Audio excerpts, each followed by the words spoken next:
बिस्मिल्लाहिर्रहमानिर्रहीम। अस्सलाम नाज़रीन, उम्मीद करता हूँ आप तमाम लोग खैरियत से होंगे। नाज़रीन, रिसेंट पॉलिटिकल क्राइसिस के अंदर बहुत सारी डिफरेंट चीज़ें, बहुत सारे डिफरेंट एस्पेक्ट्स, बहुत सारी डिफरेंट पॉलिटिकल पार्टीज़ फ्रंट पे आई हैं।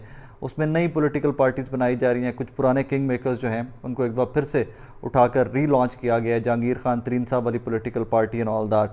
अच्छा, उसमें एक चीज़ बड़ी इंटरेस्टिंग है कि उसमें मेन स्ट्रीम मीडिया उसको जहाँ पर प्रोजेक्ट कर रहे हैं नई पॉलिटिकल पार्टी को और इन लोगों को, क्योंकि अब्दुल अलीम खान साहब खुद चैनल मालिक हैं और भी बहुत सारे लोग हैं जो इस पार्टी में जो चैनल मालिकान हैं या मालिकान के रिश्तेदार हैं या दोस्त हैं या जो भी कहानी है वो अलग से छोड़ दीजिए उसको।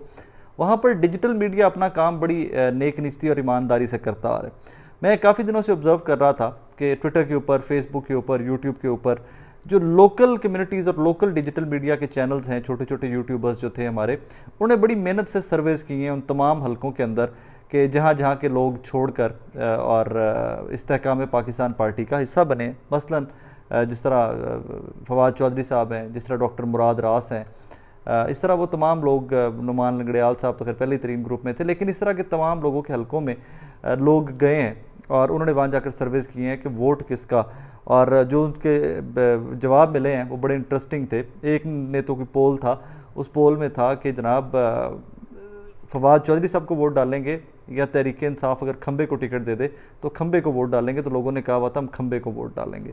सो इस तरह के सर्वेज़ बड़े इंटरेस्टिंग आ रहे हैं और ये हर हलके के सर्वेज़ आ रहे हैं। काफ़ी सारे लोग हैं जो मेन स्ट्रीम मीडिया का काम है, ये तो नहीं कर रहा अपना काम, लेकिन डिजिटल मीडिया के लोग बड़ा अच्छा काम कर रहे हैं और उन सर्वेज़ को मैं तो बड़ा रेगुलरली फॉलो कर रहा हूँ। और मैं जब सर्वे कोई देखता हूँ तो उसके बाद I call local reporters in that constituency और that city and I speak to them कि भाईजान आपके हल्के की क्या सूरत हाल है, वोट किसको पड़ेगा। और यकीन माने तकरीबन 90-95% मिलते जुलते जवाब ही मिलते हैं कि जिस तरह के सर्वेज आते हैं उसी तरह के जवाब लोगों के मिलते हैं। इस सर्वे को मैं क्यों मेंशन कर रहा हूँ, मुझे मोहसिन बेग साहब की स्टेटमेंट और फ्यूचर ऑफ इकॉनमी जो है उस पर आना है, तो मैं इसको थोड़ा सा बैकग्राउंड आपको दे के ला रहा हूँ। इसलिए पहले एक ये वर्ल्ड टाइम्स ट्विटर हैंडल है, ये मेरी आगे नज़र से गुजरा है, तो इन्होंने लिखा हुआ था जी कि जो करंट मौजूदा, मैं इसको ट्रांसलेशन करके उर्दू में बता रहा हूँ आपको कि जो मौजूदा हमारे करंट पॉलिटिकल इंस्टेबिलिटी है, जो गैर मुस्तहकम है पाकिस्तान, इसको इस भंवर से कौन निकाल सकता है। तो उसके ऊपर जो पोल में कोई 80,000 के करीब वोट पड़े हैं और 80,000 वोटों में से 97% लोगों ने कहा है जी पाकिस्तान तहरीक इंसाफ और इमरान खान निकाल सकते हैं। 1% लोगों ने कहा है जी कि शहबाज शरीफ और मुस्लिम लीग नून निकाल सकते हैं। 1% लोगों ने कहा है आसिफ अली जरदारी और पीपल्स पार्टी निकाल सकते हैं।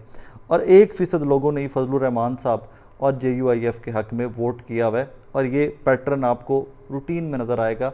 बहुत सारे सर्वेज़, बहुत सारे पोल्स आप डिजिटल मीडिया के फेसबुक पे करवा लीजिए, यूट्यूब पे करवा लीजिए, ट्विटर पे करवा लीजिए, किसी को माइक देकर हल्के में भेज दीजिए, उसको बोलिए कि 1-2 दिन हल्के में घूमें, लोगों से बात करें, तो आपको इससे मिलते जुलते सर्वेज़ ही नज़र आएंगे। अब ये बैकग्राउंड देने का पर्पस क्या था? ये बैकग्राउंड मैंने आपको इसलिए दिया है कि मोहसिन बेग साहब, जिनके बारे में भी अफवाह है या जिनके बारे में ख़बरों में ये चल रहा है, कोई ड्राइंग रूम की सियासत के अंदर लाहौर की, इस्लामाबाद की, कराची की सियासत के अंदर चल रहा है कि वो अगले निगरान वज़ीर आज़म होंगे मोहसिन बेग साहब। मोहसिन बेग साहब, आपको याद होगा, इनका ताल्लुक़ बहुत अच्छा किसी ज़माने में पाकिस्तान तहरीक इंसाफ से था। इमरान खान साहब वज़ीर आज़म बन गए तो इनका वो ताल्लुक़ ख़राब हो गया किसी वजह से।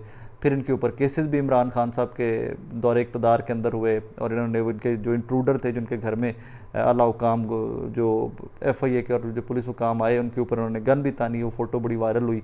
और यही कहा जा रहा है कि मोहसिन बेग साहब मुमकिना निगरान वज़ीर आज़म भी हो सकते हैं। पाकिस्तान के सहाफ़ी हैं, बड़े पावरफुल सर्कल्स के आदमी हैं, बड़े पावर कॉरिडोर्स में माना जाता है इनको, बड़े नामवर शख्सियत हैं वहाँ पर और बड़े कनेक्टेड आदमी हैं मोहसिन बेग साहब। इस्लामाबाद की बहुत कनेक्टेड आदमी हैं, जितना भी कनेक्टेड कह लीजिए मौजूदा सर्कमस्टांसिस में उतना ही कम होगा।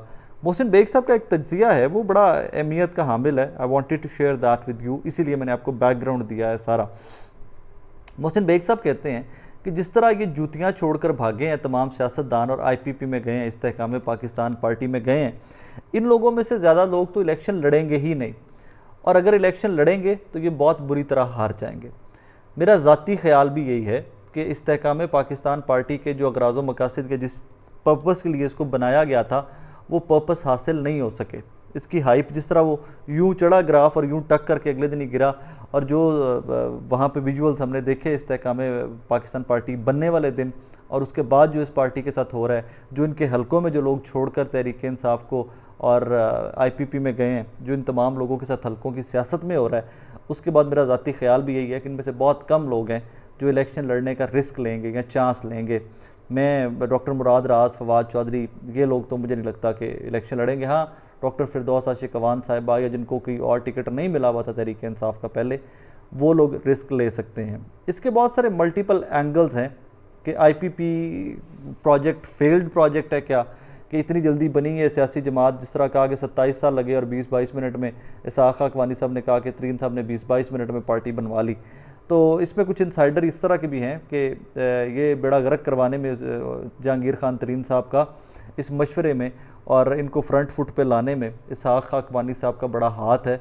इसहाक अकवानी साहब की बहुत पुरानी ख्वाहिश थी कि जहांगीर खान तरीन साहब एक सियासी जमात बनाएं और फिर वो, क्योंकि पैसा भी था, कैपिटल तो था, कोई सियासी शोर भी था, सियासी सूझबूझ भी थी, माजी में भी पार्टियों में बड़ा एक्टिव रह चुके हुए थे और अब तो बड़ा ख़ानदान भी उनका है ऑब्वियसली कि वो पॉलिटिकली बहुत बड़ा ख़ानदान है। उसमें आ जाते हैं मखदूम अहमद महमूद आलम साहब आ जाते हैं और रिश्तेदारियाँ सारी, और वो देखिए तो बड़ा ख़ानदान तो है पॉलिटिकली। तो शायद इनको ये था कि चलें जहांगीर खान तरीन साहब पॉलिटिकल पार्टी बना लें तो इसहाक अकवानी साहब भी कुछ बन जाएंगे, कोई बड़ा अहदा-शुदा लब जाएगा, एट सम पॉइंट गवर्नमेंट में आएंगे तो कोई ना कोई चंक अपना ले लेंगे। अब इस सारी जो सूरत हाल है इसका डायरेक्टली इनडायरेक्टली जवाब दे नून लीग है। अब मैं इकॉनमी को इससे कनेक्ट करके देता हूँ कि इनके बुरे हालात सबके क्यों एक्सपेक्टेड हैं। आपको पता है कि जो टारगेट रखा गया बजट के अंदर, जो पेट्रोलियम से लेवी चार्जेस में इन्होंने मद में इन्होंने पैसा इकट्ठा करना है, वो जो पहली क्वार्टर था इस साल का पहला क्वार्टर, उससे डबल रखा गया है नेक्स्ट क्वार्टर के लिए, कमिंग क्वार्टर के लिए उससे डबल रेवेन्यू इन्होंने जनरेट करना है पेट्रोलियम से। उस पर पाशा साहब, डॉक्टर पाशा कहते हैं, बहुत बड़े फेमस इकोनॉमिस्ट हैं, वो ये कहते हैं कि जी लेवी चार्जेस जो हैं in days to come, petroleum levy charges जो हैं वो इससे डबल कर दिए जाएंगे।